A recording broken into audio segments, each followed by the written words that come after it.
All right. That was awesome, Kevin. Thank you. And yeah, in a presentation, there's going to be a little more giving than receiving, but you can hear the way that Kevin wove in the parts of the conversations that have already come up, demonstrating to us that he's listening, that he was paying attention. He mentioned several things that came up in the conversation with Tay and things people had mentioned in polls. So demonstrating that listening skill. And one of the things that I noticed as one really important point that Kevin, that you made, is that we cannot do what we haven't learned, right? If I just go tell my kid, I'm a farm girl, I'm going to use a weird analogy, to go saddle up the horse, but they've never seen it done. They don't even know what a saddle is. And they're scared to death of horses because they're gigantic. How do I do this? Right? So if we don't have some basis of experience, how can we do what we're asking for? Yeah. How can we listen? It really comes back in spades with vulnerability. You know, if our parents are never vulnerable with us, and especially in those like first 6 years of our life, which is where so much of our personality is like wired into our subconscious. Yeah. They're not vulnerable with us. You know, how are we ever going to learn how to be vulnerable with somebody else? Exactly. And those shame examples were so powerful, because that is just the way that older generations repeated cycles, right? Oh, you're bad, or you're a bad kid. And then when I was early in my parenting journey, and before, because I'm an overachiever, so I started reading all the books before, I wanted to be very mindful, because I didn't like what my parents did. I was aware that I didn't like the way that they parented and how negative it was. And I remember thinking, I never want my kids to feel about me the way I felt about my mother, because of the way she shamed us. And she's grown a lot. We're doing so much better now. But that's been very much in my own awareness as a person, a friend, a partner, and a parent. Yeah. You know, because shame is self-directed blame. And if somebody tells me, well, I'm so bad because I can't lift up 40 pounds of water, what do I say to myself? How we're raising the generations, you know.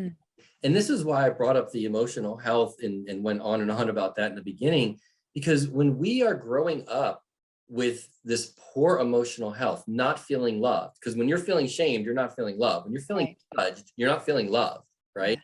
Yeah. And when we're growing up with all of this pain, and again, I know the ACEs, you know, adverse childhood experiences, and like 60% of the population has at least one, which is, you know, horrific.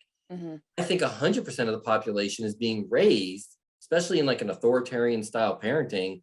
I think 100% of the population is being raised with shame and judgment, and it's causing all this pain that people are just compelled to try and do something about to feel better. And that's when we turn to drugs and alcohol and depression and suicide and gun violence and racism and eating disorders. I could go on and on, but that's where I really think it's rooted in the pain of how we're raising our kids. And it goes into school, and then it goes into the workplace. Like the micromanagers and the control freak bosses. Who wants to work for that?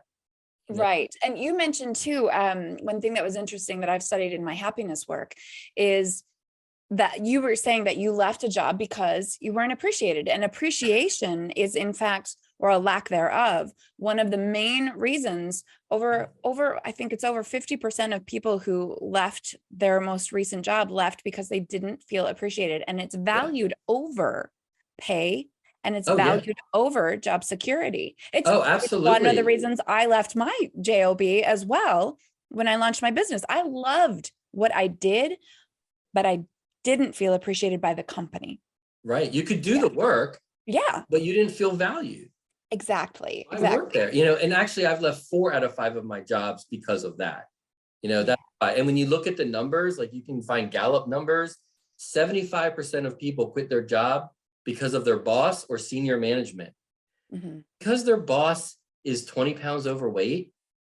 Is that why they quit their job? Did they quit their job because their boss didn't take 10,000 steps or eat their vegetables? No, they quit their job because their boss doesn't value them.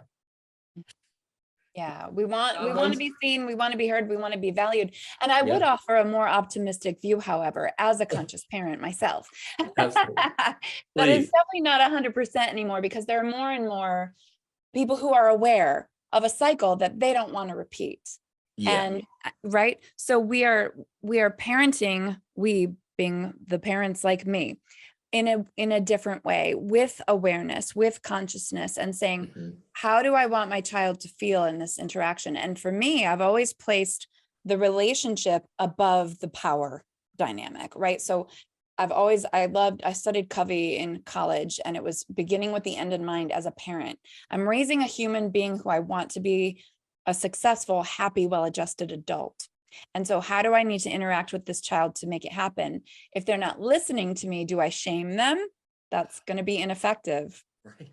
Or do I remember how much I love them and speak to them from that place? Yeah. And just nurture them. Yeah. Nurture rather than and condemn. with vulnerability, right? Yeah. So practicing that vulnerability and saying, I am really frustrated. And this goes for all relationships, right? In our friendships and our romantic partnerships.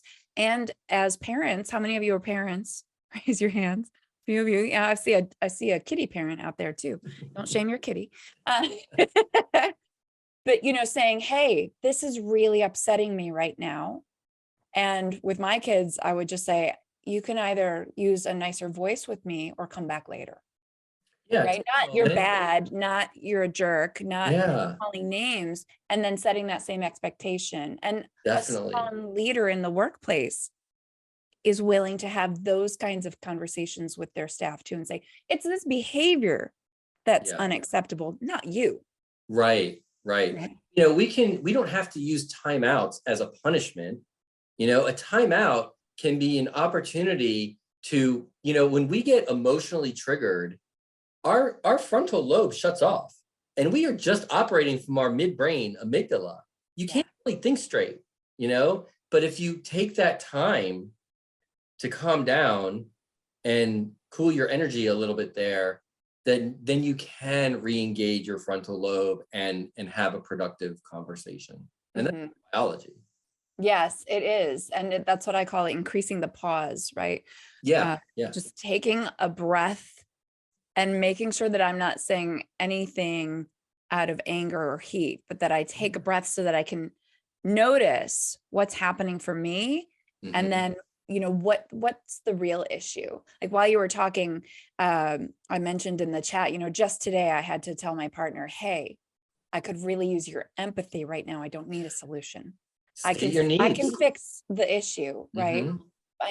I just want you to say, hey, babe, that's hard. I hear you, and hug me. Absolutely. I remember a while back, my friends and I, because I go into that fixer mode a lot. I'm an engineer, I'm a fixer, although I transition to the health and wellness kind of thing. But, a long time ago, my friends and I were like, when they came to us with a problem, or we went to each other with a problem, we say, hey, do you need a listener or do you need a problem solver? Yes. Try to set the expectation up front for some of these heavier conversations. And then knowing that up front, the conversation is just so much more productive for both. I love that. Because I like alliteration. I often say, do you need a shoulder or a solution? There you go. Same thing. Exactly. Yeah, totally the same thing.